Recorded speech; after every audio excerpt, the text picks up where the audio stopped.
வணக்கம் மக்களே. So big pass லைவ்ல என்ன நடக்குது அப்படின்றது பாத்தீங்கன்னா, மாயாக்கு ஒரு ஆதரவா தான் இப்போதைக்கு அனன்யா இருக்காங்கன்னு நினைக்கிறேன். ஏன்னா எலிமினேஷன்லாம் நியாயப்படுத்துற மாதிரி பேசுறாங்க. அவங்க பண்ணது எல்லாமே கரெக்ட்ன்ற மாதிரி இவங்க பேசுறது எல்லாமே அது ஒரு கேமை கம்பேர் பண்ணி இது இப்படிதான்பா அப்படின்ற மாதிரி ஒரு கேம், அது ஒரு ஏதோ கோடி கணக்கான ரூபாயா அந்த கேமை கம்பேர் பண்ணி அதுல இப்படிலாம் நடக்குது, அது இப்படி நன்றாங்க, பட் இந்த கேம்ல இதெல்லாம் டோட்டலி இதுதானுங்க அப்படின்ற மாதிரி மாயாக்கு சாதகமா பேசுறாங்க. அப்ப அவங்க விளையாண்ட கேம் எல்லாமே சரியான கேமா அப்படின்ற மாதிரி நமக்குள்ள கேள்வி வருது.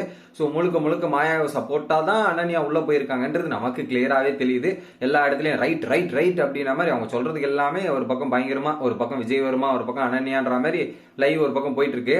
எவ்வளவு பொய்யுங்க அப்படின்ற மாதிரி புரியுறவங்களுக்கு புரியும். நாங்க சொல்றது உருட்டு உருட்டு, நீ என்ன உருட்டு, நீங்க என்ன வேணாலும் சொல்லாங்க, ஃபேக்ட் என்ன, பாக்குறவங்களுக்கு என்ன உண்மை என்ன அப்படின்றது 100 நாள் எடுத்து பார்த்தா தெரிஞ்சிடும். ஓகேங்களா, எது உண்மை எது பொய்ன்றது 100 நாள் பாக்குறவங்களுக்கு தெரிஞ்சிடும். நான் சொல்றதால என்னமோ மாறிட போறதுல 100 நாள் யார் என்ன பண்ணிருக்காங்கன்றது அது அவங்களுக்கே தெரியும் அப்படின்றது தான்.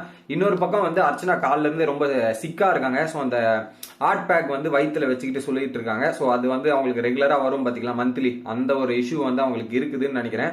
ஸோ காலிலேயே ரொம்ப டவுனா அந்த பேக்கோட தான் எங்க போனாலுமே போயிட்டு இருக்காங்க. திரும்ப இப்ப மெடிக்கல் ரூம் போயிட்டு இருக்காங்க. ஸோ அந்த ஒரு இஷ்யூவால கொஞ்சம் டவுனாகவும் அவங்களால சரியா எதுவுமே பண்ண முடியாத நிலைமையில இப்போதைக்கு அர்ச்சனா இருக்காங்க அப்படின்றது நம்மளால பார்க்க முடியுது. அதை தவிர்த்து பாத்தீங்கன்னா, கெஸ்ட்டை சமைக்க வரீங்க வந்தவொடனே, என்னங்க நீங்க கெஸ்ட் எல்லாம் சமைக்க விடக்கூடாதுங்க, கெஸ்ட்டுக்கு நீங்க தான் சமைச்சு போடணும் அப்படின்ற மாதிரி சொல்லிட்டு இருந்தாங்க அனன்யா. பட் கெஸ்ட் தான் சமைச்சு பிரெட் எல்லாம் டோஸ்ட் பண்ணி அவங்களுக்கு ஒரு பக்கம் கொடுத்துட்டு இருக்காங்க. இதெல்லாம் ஒரு பக்கம் நடந்துட்டு டைம்ல இன்னொரு பக்கம் விஷ்ணுவோட புலம்பல், டேய் பாத்தியாடா கெஸ்ட், நம்ம ஏதோ பெருசா பண்ணிருக்கும் போல இருக்கடா, அதனாலதான் அவங்க பக்கம் பேசிட்டு இருக்காங்க, நம்ம பக்கம் பேசவே இல்லை பத்தியா, அதுலயே நம்ம பார்த்து தெரிஞ்சுக்கணும் அப்படின்னும் போது மணிச்சந்திரா வேற விளக்கம் கொடுக்குறாரு நம்ம ப்ரோமோல பார்த்தா. அதெல்லாம் அப்படி இல்லடா, இனத்தோடு தான்டா சேரும், அவங்க என்னதான் குரூப் இல்ல இது இல்லன்னு சொன்னாலுமே அங்க போய் எங்க சேர்றாங்க பாத்தீங்களா, அதுதான் இது. அவங்க வேணா வாய்மொழியில வேணா சொல்லிக்கலாமே தவிர அவங்களோட செயல்பாடுலயே எல்லாம் தெரிஞ்சிடும் அப்படின்ற மாதிரி மணிச்சந்திரா ஒரு வேற லெவல் எக்ஸ்பிளனேஷன் டீட்டெயிலா ஒரு பக்கம் பேசிக்கிட்டு பாத்துட்டு இருக்கார். இதெல்லாம் நம்மளால பார்க்க முடிஞ்சது. அதுக்கப்புறம் பாத்தீங்கன்னா தினேஷ் மற்றும் மாயா கிட்டே ஒரு கான்வர்சேஷன் நடக்குது. ஸோ நேற்று நீங்கள் பேசினதுல அர்ச்சனா ரொம்ப ஹர்ட் ஆயிட்டாங்க, நீங்கள் பேசினதுலாம் அர்ச்சனா ரொம்ப டவுனாகவும் ரொம்ப மைண்ட் வைஸ் ரொம்ப ஹர்ட் ஆயிட்டாங்க அப்படின்ற மாதிரி ஒரு விஷயத்த சொல்லிட்டு பேசிட்டு இருந்தாங்க.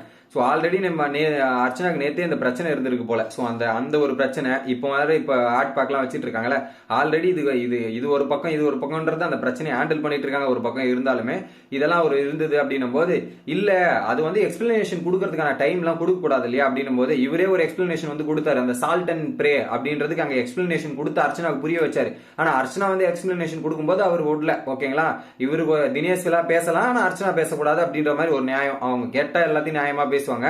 அதுக்கப்புறம் அர்ச்சனா அதையும் எக்ஸ்பிளைன் பண்ணி எல்லாத்தையும் இங்க உள்ள எக்ஸ்பிளைன் பண்ணி எல்லாத்தையுமே தீர்த்துட்டாங்க, இதெல்லாம் பண்ணிட்டாங்க, அதான் அவங்களுக்கு இதுவா இருக்கும், அர்ச்சனா என்னைக்கு விட்டு வச்சிருக்காங்க அப்படின்ற மாதிரி தினேஷ் எக்ஸ்பிளைன் பண்ணி இதெல்லாம் ஒரு பக்கம் நடந்துட்டு இருக்கு.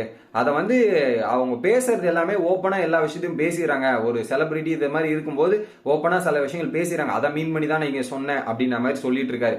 எப்பா தினேஷ், கொஞ்ச நேரத்துக்கு முன்னாடி நீ நைட்ல என்ன பேசுனீங்க, நீங்க அப்படி பேசுனீங்க. ஏன்னா ஒரு பக்கம் அர்ச்சனா அந்த அளவுக்கு சப்போர்ட் இருக்கு, ஜெயிச்சிருவாளோன்ற ஒரு பயத்துல நைட்டு புலம்புனீங்க. மறுநாள் எப்படா சான்ஸ் கிடைக்கும், எப்படா வச்சு செய்யலான்னு அப்படின்னு பண்ணிட்டு இருந்தீங்க. அந்த டாஸ்க் எல்லாத்தையும் போட்டு விட்டீங்க. இதுல என்ன இருக்கு, நீங்க ஏதோ அது பிளான் பண்ணி பண்ணது தானே, நான் இதுதான் சொல்ல வரேன்ற மாதிரி ஒரு இது கொடுக்குறாரு. இன்னொரு பக்கம் மாயா உடனே, ஏங்க இதை பொறுத்தவரையும் எப்படி தெரியுமாங்க, ஒருத்தரை நம்ம 5 பேர் அட்டாக் பண்றோம், அப்படிதான் வெளியே போய் ரிஜிஸ்டர் ஆகும். அப்ப நம்ம என்ன சொல்ல போறோம்ன்றது வராது. ஒருத்தன் 5 பேரை அட்டாக் பண்ணும்போது அதுதான் வெளியே போய் சேரும் அப்படின்ற மாதிரி சொல்றாங்க.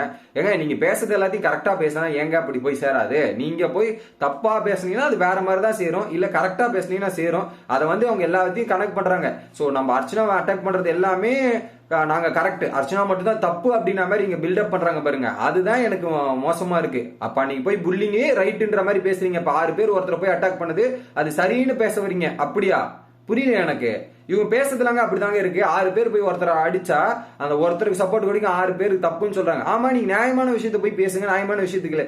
நீங்க அவங்களுக்கு ஆப்பர்ச்சுனிட்டி கொடுத்து மறுக்கப்படுறீங்க, இதெல்லாம் கட் பண்ணப்படுறீங்க. அப்ப அப்படிதான் நினைப்பாங்க.